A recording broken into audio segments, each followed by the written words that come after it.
DB হারুনের সাথে তার একটা সখ্যতা ছিল। ওনার সাথে একটা ছবিও আছে কোলাকুলি করার। কেউ কেউ বলেন যে 5ই আগস্টের পরে উনি আমেরিকা গিয়েছিলেন, তো উনি এটা নিয়ে একটা বক্তব্য দিয়েছেন আমার বিরুদ্ধে।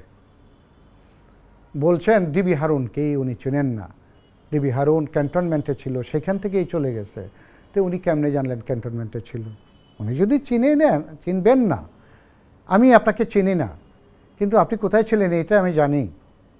এখান থেকে আপনি কোথায় গেলেন, এই বিষয়গুলো ওনার বক্তব্যে আমি দেখছি, ওনার মিটিংয়ের মধ্যে এগুলো বলছে। এবং আমি এইগুলো বলাতে উনি খুব ফিউরিয়াস হয়ে গেছে।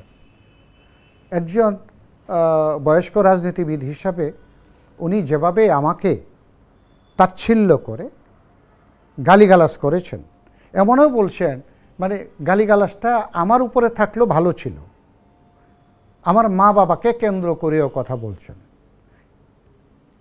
বাটপারের বাচ্চা, চোরের বাচ্চা, ইত্যাদি ইত্যাদি ইত্যাদি।